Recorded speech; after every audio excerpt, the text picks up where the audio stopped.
Você é louco, Chico. Jogava de terno, Chicão, cara, fazia gol de falta, batia melhor na bola que você. Muita coisa. Seu Sport TV, vamos falar do Flamengo e Vasco? Começar com as escalações prováveis, Jéssica, então? Vamos lá. Porque a gente tem mudança dos dois lados, é pouca coisa até no Flamengo. O Flamengo do Tite no seu segundo jogo, estreia com vitória no Mineirão para cima do Cruzeiro 2-0. Parece que acalmou um pouquinho os ânimos, eu quero conversar um pouquinho desse Flamengo com os dois, mas é quase o mesmo time, é o Rossi no gol. O Rossi fez uma baita de uma defesa no Mineirão, né? O Wesley, Fabrício Bruno, a volta do Léo Pereira, no lugar do Davi Luiz, que inclusive saiu lesionado. Um abraço aí pro Davi, que tem uma recuperação boa, o zagueiro do Flamengo. E o Ayrton Lucas, autor do primeiro gol do Flamengo na esquerda. Pulgar, Thiago Maia, Gerson. E aí essa dúvida de Everton Ribeiro ou Arrascaeta. Quero trazer esse papo daqui a pouquinho aqui para a mesa. E o ataque do Flamengo, que tem o Bruno Henrique com o Pedro.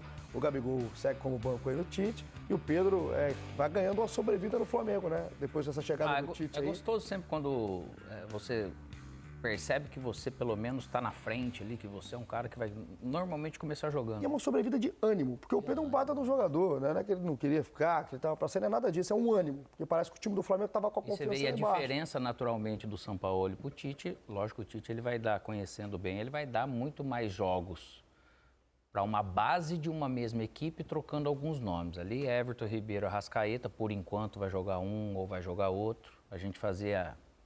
Acabou eu e Danilo jogando junto lá, mas o Douglas às vezes estava fora, eu estava fora, o Douglas estava jogando, enfim, né? Até criar essa base desse reset que ele deu. E para os adversários, o Tite chegou, acho que vai dar uma atrapalhada mais para os outros, porque a inconstância do Flamengo, né, cara? Todo mundo quer jogar contra, temia, mas ao mesmo tempo não sabia se o Flamengo daquele dia ia estar muito inspirado. E ele baixou a poeira realmente e trouxe equilíbrio. O Igor, e nesse sentido de repetir ao máximo que der a escalação, já é o contrário do que o Sampaoli fazia, que sempre mudava.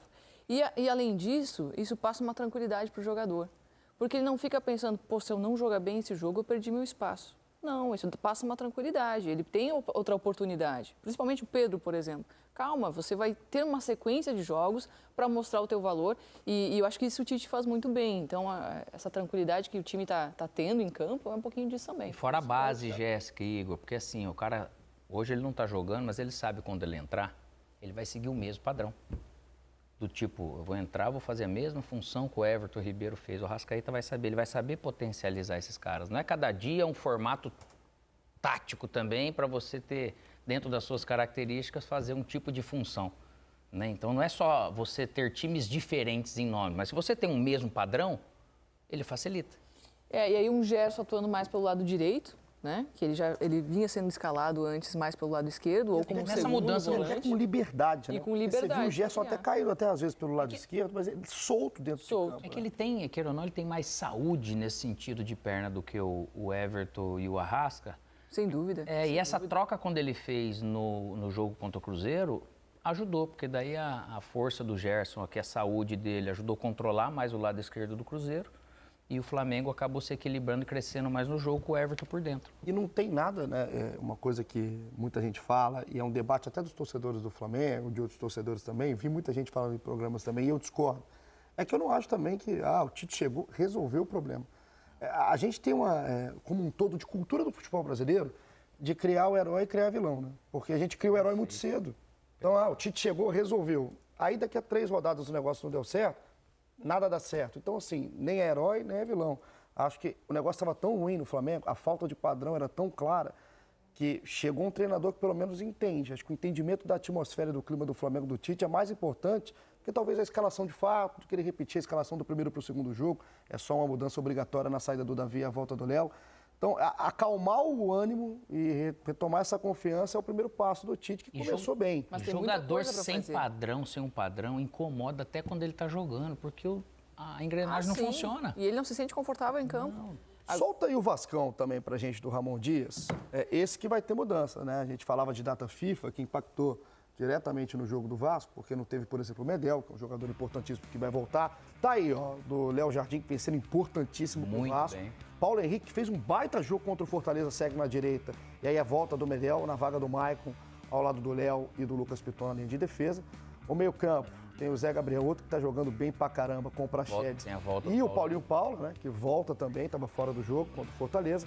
E o trio ofensivo, que tem o Gabriel Peck, a manutenção do Paia no time titular, e o Verrete, aí como esse homem gol do Vasco, que vem sendo um dos grandes jogadores do Vasco no segundo turno. Sai o Marlon Gomes, né, desse meio campo, para a entrada do Paulinho e a manutenção do Payet. E nessa linha de defesa, obviamente o Medel volta naturalmente, Jéssica, para o time, mas começa... O que é o futebol? O futebol é um negócio muito esquisito, cara. Começa um papo dos torcedores do Vasco, não todos, mas já vira discussão, se daqui a pouco a gente não pode falar de uma manutenção até do Maicon, cara. O Maicon foi um jogador que... Muito bem. Há um mês atrás, se a gente falasse isso, o cara ia me chamar de louco aqui, o cara tá doido. O Maicon foi muito bem contra o Fortaleza e eu já vi, cara, alguns torcedores do Vasco, será que não dá para fazer Medel e Maicon? Talvez o Maicon hoje renda mais que o Léo. Mas isso é um Isso ganho. é só confiança. Isso é um ganho que o Maicon construiu. Isso daí que o pessoal fala, parece que todo jogador ele tem que ser só intenso, ele tem que ser só rápido, só que não tem inteligência. O Maicon é um jogador, a experiência dele traz realmente atalhos. Ele tem uma força, ele tem a malandragem, ele tem a bola aérea, ele tem o chute, ele tem muita coisa para acrescentar. E esse cara experiente, quando se dispõe a trabalhar, a treinar, que é o que o Maicon está fazendo, ele naturalmente vira uma opção a mais. E quando tem dois jogadores disputando uma posição, isso só valoriza o grupo como um todo, né? Há um tempo atrás, a gente não discutia isso no Vasco. Não. O Vasco, a gente mal tinha os 11 consolidados ali, que era uma opinião, que era a unanimidade entre todo mundo. Não, existia muita discussão. Hoje, a gente já começa a discutir quem que deve jogar em cada posição. Só mostra como o Vasco cresceu muito de rendimento. E quando o time está bem, todo mundo quer jogar. E o Aí Ramon... você tem que treinar bem. Quem entra bem. E o Ramon Dias tem muita participação nisso. Muito. Óbvio que o time ganhou peças, né? Nisso, essa discussão não vem só da confiança. Ganhou o Verratti, Mas tem outro fator. tem o Praxedes, tem o Medel. O Praxedes, inclusive, está jogando muito bem também. O meio-campo dessa formação, eles jogando bem, foi o que deu equilíbrio também para o Vasco. E o fator local, né? Eu gosto de falar disso. O Vasco jogando no São Januário, ele se torna muito forte. A torcida criou uma atmosfera que quem vê o Vasco jogando não parece que o Vasco está lutando para não cair. Eu tenho até usado o exemplo da torcida do Vasco para as outras equipes que estão nesse momento, que é muito fácil você criticar, vaiar. Aconteceu lá no Grêmio com o Ferreirinha e com o Grando. Cara, numa vaia assim, isso atrapalha demais, cara. Nós estamos indo para uma reta final. Como a gente fala que todos os profissionais eles têm que abrir mão da sua vaidade, do seu querer, do seu orgulho, eu acho que o torcedor também. Na hora do jogo, de repente, se ele procurar e conseguir, não estou, né, como o Felipe falou que eu não estou querendo ensinar ninguém a torcer, mas falando como alguém que esteve lá dentro, o momento da hora do jogo, realmente, se puder apoiar, é o exemplo do Vasco. Lógico que dentro do campo, ele exala para fora e acaba traindo. O time dentro tem que ajudar. Mas eu acho que dessa vez é o time que está entendendo o que vem de fora. O time está entendendo que vem da arquibancada e se torna mais forte. Eu vejo o Vasco muito mais forte quando joga em casa. Uma energia totalmente É uma diferente. energia totalmente diferente, o time muito mais concentrado. Aí você corta do Felipe Diniz que falou isso aqui, vai lá pro Brinco de Ouro da Princesa e como se ele é calmo assim para ver o Guarani. Não é. Mas não é mesmo. Nem aqui na redação. Nem aqui, aqui é muito fácil pedir a calma pro torcedor, né, ô Dinizão? Vocês estavam falando da torcida do Vasco. Pô, eu tenho o privilégio de cobrir jogos dentro das torcidas, assim, é muito bacana porque você tem o termômetro do torcedor, você sofre junto, você torce junto para todo mundo. E a torcida do Vasco é espetáculo em São Januário, cara, é espetacular. E tudo que eles passaram, de ficar esse tempo todo ali. E é um torcedor que tinha tudo, né, para abandonar, né, durante anos. O Vasco maltratado, gestão atrás de gestão, e a torcida não abre mão, não arreda o pé da barreira, é um espetáculo. Então é um ingrediente a mais do Vasco na luta aí contra esses. Mas vai ser um grande jogo, cara, porque... Tem a expectativa para o jogo, porque eu lembro que eu estava no Maracanã, né, Jéssica, lá no dia 5 de junho, no primeiro turno, fazendo a cobertura de Vasco e Flamengo. O Vasco era o mandante do jogo, o jogo foi no Maracanã, naquele 4-1, né, do Flamengo para cima do Vasco, foi 4-0 no primeiro tempo. O torcedor do Vasco protestou forte ali no intervalo já, desceu ali para perto lá para baixo, na mureta da arquibancada. Eu lembro direitinho desse jogo que eu estava por lá.